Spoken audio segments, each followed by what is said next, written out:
नवोदय विद्यालयों में दी जाने वाली सुविधाओं के बारे में हम इस वीडियो में विस्तार से बातें करने वाले हैं। पढ़ाई लिखाई, खाने पीने की व्यवस्थाओं के अलावा नवोदय में और भी तमाम तरह की सुविधाएं प्रदान की जाती हैं। इन सारी सुविधाओं को हम 5 कैटेगरीज में कैटेगराइज करके समझने वाले हैं। पहला, जो कि सबसे इम्पॉर्टेंट है, एजुकेशन से रिलेटेड क्या सुविधाएं दी जाती हैं। दूसरा, रहने से संबंधित क्या सुविधाएं हैं वहाँ। तीसरा, खाने से संबंधित सुविधाएं क्या हैं, खाने की क्या व्यवस्था है। चौथा, जो कि बहुत इम्पॉर्टेंट है, कि आपके बच्चों को कैसे रखा जाता है, उन्हें क्या सिक्योरिटी प्रदान की जाती है। और पांचवा, जो कि अन्य विद्यालयों से नवोदय विद्यालयों को अलग बनाता है, को करिकुलर एक्टिविटीज़। इसके बारे में हम वीडियो के लास्ट में डिस्कस करने वाले हैं, तो आप इस वीडियो को अंत तक ज़रूर देखिए।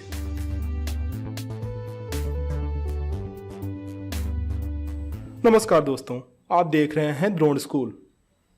जो सबसे पहली चीज़ आती है स्कूलों के बारे में, सबसे ज़रूरी चीज़, वो है एजुकेशन। इसमें कोई भी डाउट नहीं है कि किसी भी नवोदय विद्यालय में, हर एक नवोदय विद्यालय में ऊंचे दर्जे की शिक्षा दी जाती है। पढ़ाई के साथ साथ बच्चों को फ्री में किताबें दी जाती हैं, कॉपियाँ दी जाती हैं, पढ़ाई से रिलेटेड हर एक चीज़। और सिर्फ पढ़ाई ही नहीं, म्यूज़िक, आर्ट से संबंधित चीज़ें भी प्रदान की जाती हैं बच्चों को। नवोदय में एक अच्छी लाइब्रेरी होती है, जिसमें से कोई भी स्टूडेंट जब चाहे कोई भी पुस्तक इशू करा सकता है और पढ़ सकता है। नवोदय विद्यालयों में इंग्लिश और हिंदी माध्यम दोनों में पढ़ाई होती है। और अगर डीप में इसको समझें तो नवोदय में 3 भाषाओं का कॉन्सेप्ट है। पहला इंग्लिश, दूसरा हिंदी और तीसरा कोई भी क्षेत्रीय भाषा। जैसे अगर आप साउथ में जाएंगे तो वहाँ इंग्लिश, हिंदी और कन्नड़, तमिल, तेलुगु जैसी अन्य क्षेत्रीय भाषाओं में भी पढ़ाई की जाती है।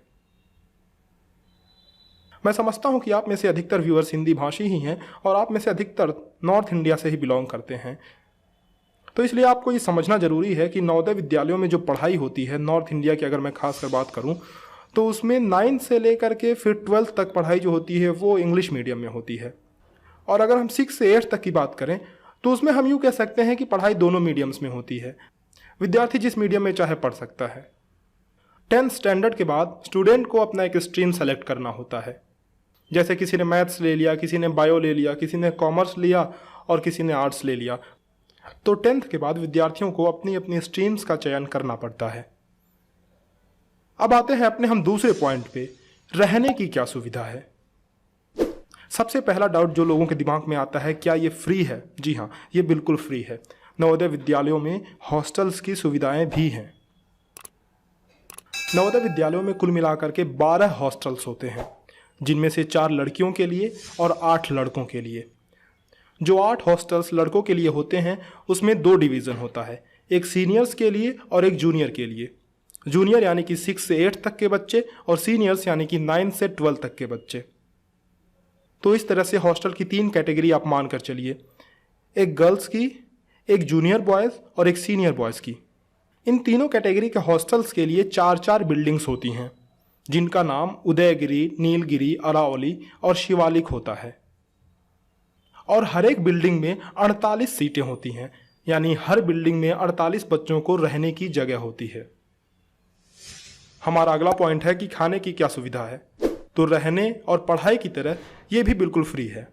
नवोदय में मेस यानी कि भोजनालय की सुविधा उपलब्ध है, जहां बच्चों को खाना प्रोवाइड किया जाता है। दिन में बच्चों को 3 टाइम खाना दिया जाता है। सुबह 8 बजे नाश्ता, 1 बजे दोपहर का भोजन और फिर 8 बजे रात का भोजन। और इसके अलावा 2 बार दिन में स्नैक्स भी दिए जाते हैं। एक बार 11 बजे के आसपास दूध दिया जाता है और फिर शाम को 6 बजे के आसपास चाय के साथ कुछ स्नैक्स और भी दिए जाते हैं। खाने की सुविधा नवोदय में ठीक है, लगभग घर जैसी ही है। हमारा जो चौथा पॉइंट है वो है सिक्योरिटी का। नवोदय में जब बच्चा जाता है तो वो 10-12 साल का होता है, अधिक से अधिक 13 साल का। अब इतना छोटा बच्चा, तो माता पिता को अक्सर ये चिंता रहती है कि वहाँ सेफ है या नहीं, उसकी देखभाल कौन कर रहा है। तो इसके लिए हम आपको बता दें कि नवोदय के विद्यार्थी एक 25 एकड़ के कैंपस के अंदर ही रहते हैं। बिना उनके गार्जियन के आए, बिना परमिशन लिए उन्हें बाहर जाने की इजाज़त नहीं होती है। और न ही कोई बाहरी आदमी बिना परमिशन के अंदर आ सकता है। पहली चीज़ तो ये। और दूसरी चीज़ कि हर एक हॉस्टल बिल्डिंग्स के लिए 2-2 हाउस मास्टर्स नियुक्त किए गए रहते हैं, जो 24 घंटे बच्चों की देखभाल करते रहते हैं।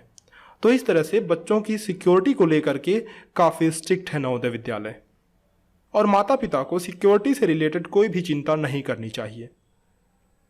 कुछ गार्जियंस लड़कियों की सिक्योरिटी को लेकर के खासा परेशान रहते हैं, तो आपको बता दें कि लड़कियों के लिए अलग से वार्डन नियुक्त की गई होती हैं जो उनकी देखभाल करती रहती हैं। हमारा 5वां पॉइंट है को करिकुलर एक्टिविटीज़। ये ऐसी चीज़ है जो नवोदय विद्यालयों को अन्य विद्यालयों से अलग बनाती है। देखिए, इतना तो आप सब समझते हैं कि आजकल सिर्फ पढ़ाई लिखाई से काम नहीं चलने वाला है। जब तक स्टूडेंट की पर्सनालिटी में निखार नहीं आएगा, वो मिलनसार नहीं होगा, खेलेगा नहीं, म्यूज़िक में नहीं भाग लेगा और एक आर्टिस्टिक अप्रोच नहीं डेवलप करेगा, तब तक सिर्फ और सिर्फ किताबी ज्ञान से कुछ नहीं होने वाला है। तो नवोदय विद्यालयों में इस बात का खास ध्यान रखा जाता है। पहली बात, नवोदय विद्यालयों में उत्सव और त्यौहार धूमधाम से मनाए जाते हैं, बेहतर तरीके से मनाए जाते हैं। दूसरी बात, रोज़ की प्रेयर असेंबली में बच्चों को अपने थॉट्स, न्यूज़, स्पीच, ऐसी कई सारी चीज़ें प्रस्तुत करनी होती हैं, तो इससे उनका स्टेज फियर दूर होता है, बच्चों का भय खुलता है। जो भी सांस्कृतिक कार्यक्रम किए जाते हैं उसके लिए अधिकतर नवोदय विद्यालयों में MP हॉल होता है और बच्चे वहां अपनी प्रस्तुति देते हैं। इसके अलावा नवोदय विद्यालयों में स्पोर्ट्स की सुविधाएं मौजूद हैं। म्यूज़िक और आर्ट में भी नवोदय विद्यालय के बच्चे खासा इंटरेस्ट लेते हैं और उनके शिक्षक उनको गाइड भी करते हैं।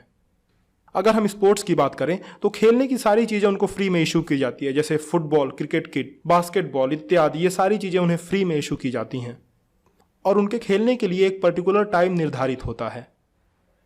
उसी तरह से अगर हम आर्ट की बात करें तो उन्हें आर्ट से रिलेटेड सारी चीज़ें प्रोवाइड की जाती हैं, जैसे painting materials, brush, sketch pencils इत्यादि। अगर हम म्यूज़िक की बात करें तो सारे इंस्ट्रूमेंट्स अवेलेबल होते हैं और म्यूज़िक टीचर उन्हें सीखने में बच्चों की मदद करता है।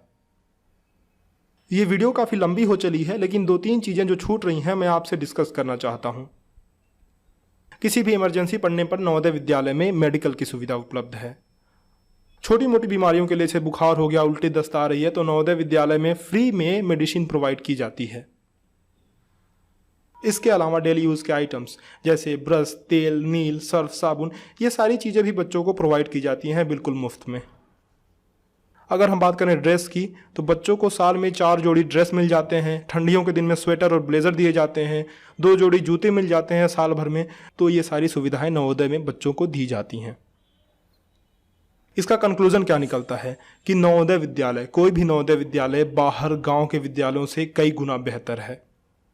और ऐसे विद्यालय में अगर आपके बच्चे का एडमिशन होता है तो आप इस अपॉर्चुनिटी को बिल्कुल भी मिस ना करें। नवोदय विद्यालयों के एंट्रेंस एग्ज़ाम निकालने के लिए बच्चों की तैयारी कराएं और अपने बच्चों का जीवन सफल बनाएं। अगर आप चाहते हैं कि मैं नवोदय विद्यालयों के बारे में, वहाँ की सुविधाओं के बारे में और वहाँ की रहन सहन माहौल के बारे में और भी ज़्यादा डिस्कस करूँ, आपसे डिटेल में डिस्कस करूँ, तो आप हमें कमेंट सेक्शन में लिखना ना भूलिए। आपके कोई भी सुझाव और डाउट हों तो उन्हें भी आप हमें कमेंट सेक्शन में ज़रूर लिखें। इस वीडियो को लाइक करें, ज़्यादा से ज़्यादा शेयर करें और इसी तरह की इन्फॉर्मेशन पाने के लिए इस चैनल को सब्सक्राइब कर बेल आइकन ज़रूर दबाएं। वीडियो के अंत तक बने रहने के लिए आपका बहुत शुक्रिया। मिलते हैं आपसे अगली वीडियो में कुछ नई इन्फॉर्मेशन के साथ। तब तक के लिए अलविदा, धन्यवाद।